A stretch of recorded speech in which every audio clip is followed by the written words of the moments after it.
My name is Barnaby, and I am 43 years old. Until recently, I was living what I thought was a perfectly ordinary, happy life in Austin, Texas. I work as a software architect for a medium-sized tech company. My wife, Gwyneth, was a kindergarten teacher. We had been married for 15 years, and while we didn't have kids, we had a comfortable routine, a lovely home, and what I believed was a deep, abiding love for each other. It all started subtly, almost imperceptibly. Gwyneth started staying late at school more often. At first, it was just once or twice a week, which I completely understood. Teachers often have to put in extra hours, but then it became 3 times a week, then 4. I started making dinner for myself more and more frequently. When I asked her about it, she'd say things like, "Oh, Barnaby, you know how it is. The kids need extra help," or "There's a new curriculum we're implementing and it's taking up so much time." I never suspected anything. Gwyneth was the most honest, forthright person I knew, or so I thought. Then came the phone. It started with a text message that popped up on her phone one evening while we were watching TV. I didn't see the message itself, but I saw the look on her face when it arrived. A quick, almost imperceptible flinch, followed by a forced smile. She excused herself to the bathroom, taking her phone with her. I didn't think much of it at the time, but the incident stuck in my mind. It was like a tiny seed of doubt had been planted. The texts became more frequent. She'd clutch her phone tightly, turning away from me when a message came in. Her explanations became vaguer, her demeanor more distant. I started feeling like I was living with a stranger. One night after she'd gone to bed, I couldn't resist the urge any longer. I picked up her phone. It was passcode protected, which was new. She'd never had a passcode before. My heart pounded in my chest as I tried her birthday. It didn't work. I tried our anniversary, still no luck. I felt a surge of anger followed by a wave of nausea. I knew something was terribly wrong. I spent the next few days in a state of quiet desperation. I couldn't bring myself to confront her directly. I was afraid of what I might find out.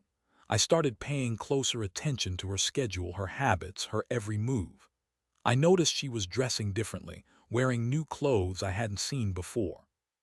She started wearing perfume again, something she hadn't done in years. Every little detail felt like a confirmation of my worst fears. One Saturday, Gwyneth told me she was going to a teachers' conference downtown. I offered to drive her, but she insisted on taking an Uber. That was odd. The conference was being held at a hotel I knew well. It had plenty of parking. Why would she take an Uber? The seed of doubt that had been planted weeks ago began to sprout and grow into a monstrous, thorny vine. After she left, I couldn't sit still. I paced around the house, my mind racing. I tried to distract myself with work, but I couldn't concentrate. Finally, I decided I had to do something. I had to know the truth. I drove downtown to the hotel where the conference was being held. I parked across the street and watched the entrance. I told myself I was just being paranoid, that I was overreacting. But deep down, I knew. I waited for about an hour watching teachers stream in and out of the hotel. Then I saw her. Gwyneth walked out of the hotel, but she wasn't alone. She was with a man I'd never seen before. He was tall, handsome, with dark hair and a confident swagger. They were laughing, holding hands. They walked down the street, oblivious to the world around them. I felt like I'd been punched in the gut. The air was sucked out of my lungs. I couldn't breathe. I watched them walk into a nearby restaurant, my heart shattering into a million pieces. I sat in my car, paralyzed. I didn't know what to do. I wanted to confront them, to scream and shout and demand answers, but I couldn't move. I was frozen, trapped in a nightmare I couldn't wake up from. After what felt like an eternity, I started the car and drove home. I spent the rest of the day in a daze, numb with shock and disbelief. I couldn't eat, I couldn't sleep. I just sat there staring into space, replaying the scene in my head over and over again.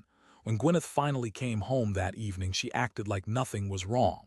She asked me about my day, told me about the conference. She even kissed me goodnight. I wanted to scream, to lash out, to accuse her of everything. But I couldn't. I just lay there in bed next to her, feeling like I was suffocating. The next morning, I knew I couldn't keep living like this. I had to confront her. I waited until after breakfast, when we were both sitting at the kitchen table. I took a deep breath and said, "Gwyneth, I need to ask you something." She looked at me, her eyes wide and innocent. "What is it, Barnaby?" "I went downtown yesterday," I said, my voice trembling slightly. I saw you at the hotel." Her face paled. She didn't say anything, but I could see the fear in her eyes. "I saw you with him, Gwyneth," I continued. "Who is he?" She hesitated for a moment, then burst into tears. "Oh, Barnaby," she sobbed. "I am so sorry, sorry," I said, my voice rising. "Sorry for what? For betraying me, for lying to me, for destroying our marriage. It just happened," she said, her voice muffled by tears. "It wasn't supposed to." "Who is he, Gwyneth?" I demanded again. "Tell me the truth," she finally confessed. "His name was Quentin, and he was a fellow teacher at her school. They had been having an affair for the past 3 months."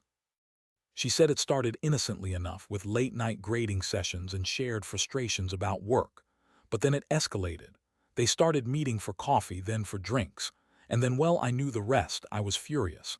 I felt like I'd been stabbed in the heart. I couldn't believe that the woman I loved, the woman I trusted, could do something like this to me. I stood up and started pacing around the kitchen, my mind racing. "How could you do this, Gwyneth?" I said, my voice shaking with anger. "How could you betray me like this?" She didn't have an answer. She just sat there, crying, her head in her hands. I told her to leave. I couldn't stand to look at her. I told her to pack her things and get out of my house. She begged me to forgive her, to give her another chance. But I couldn't. The trust was broken. The damage was done. There was no going back. She left that afternoon, taking a suitcase full of clothes and a lifetime of memories with her. I watched her go, feeling a strange mixture of anger, sadness, and relief. I was free, but I was also alone. The next few weeks were a blur. I went through the motions of daily life, but I felt like I was living in a fog. I couldn't sleep, I couldn't eat. I lost weight. I became withdrawn and isolated. My friends and family tried to help, but I pushed them away. I just wanted to be alone with my grief. I started seeing a therapist. She helped me process my emotions, to understand what had happened. She told me that I wasn't to blame, that Gwyneth's actions were a reflection of her own issues, not mine. It was hard to believe, but I tried to accept it. As the weeks turned into months, I started to heal. Slowly, gradually, I began to emerge from the darkness. I started exercising again, eating healthy, spending time with friends and family. I even started dating. It was scary at first, but I realized that I deserved to be happy. I deserved to be with someone who loved and respected me. One evening, about 6 months after Gwyneth left, I received a phone call. It was from an unfamiliar number. I hesitated for a moment, then answered it. "Hello," I said. "Barnaby, it's Gwyneth," said a weak, trembling voice. My heart skipped a beat. I hadn't spoken to her since she left. "What do you want, Gwyneth?" I said, my voice cold. "I need your help, Barnaby," she said, her voice cracking with emotion. "I am in trouble." I hesitated. Part of me wanted to hang up, to tell her to go to hell. But another part of me, a small, lingering ember of compassion, couldn't bring myself to do it. "What's wrong, Gwyneth?" I asked. She told me that Quentin had left her. He'd been married the whole time, and his wife had found out about the affair. He'd gone back to his wife, leaving Gwyneth alone and heartbroken. I felt a pang of satisfaction. Karma, I thought. But then she told me something else. Something that made my blood run cold. "Impregnant, Barnaby," she said, her voice barely a whisper. "And the baby, it's Quentin's." I was stunned, speechless. I couldn't believe what I was hearing. "You're pregnant," I finally managed to say. "With his baby." She started crying again. "I don't know what to do, Barnaby," she sobbed. "I have no money, no job, no place to live. Please, you have to help me." I didn't know what to say. I was torn. Part of me wanted to turn my back on her, to let her suffer the consequences of her actions. But another part of me, the part that still cared about her, couldn't bear the thought of her being alone and pregnant. "I don't know, Gwyneth," I said, my voice heavy with emotion. "I need time to think about it." I hung up the phone and sat there, staring into space. I felt like I was back at square one, reeling from another blow. What was I supposed to do?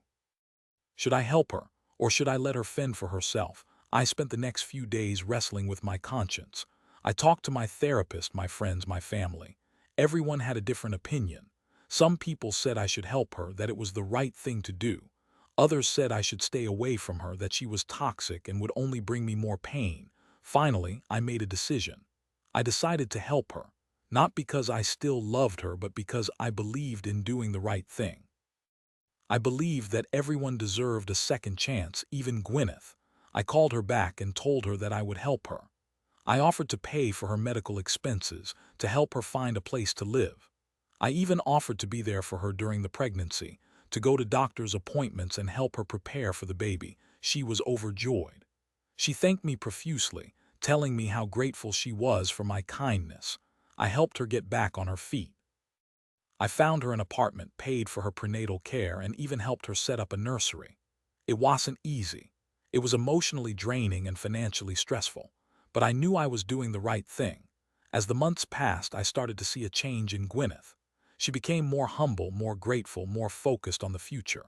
She realized the enormity of what she had done and was truly sorry for the pain she had caused me. The baby, a little girl named Juniper, was born a few months later. I was there at the hospital, holding Gwyneth's hand, offering her support. When I held Juniper in my arms for the first time, I felt a surge of emotion. I wasn't her father, but I felt a connection to her nonetheless. She was innocent, pure, a blank slate. I continued to support Gwyneth and Juniper, helping them in any way I could. I didn't become a father figure to Juniper, but I was a constant presence in her life.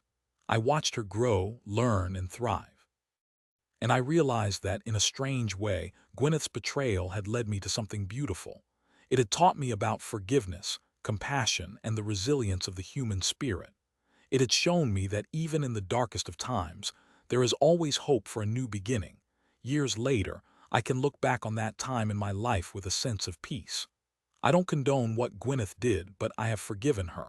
And I am grateful for the lessons I learned along the way. My life didn't turn out the way I expected, but it turned out okay. More than okay, actually. I found love again with a wonderful woman named Meredith, and we built a happy life together. And I still see Juniper regularly.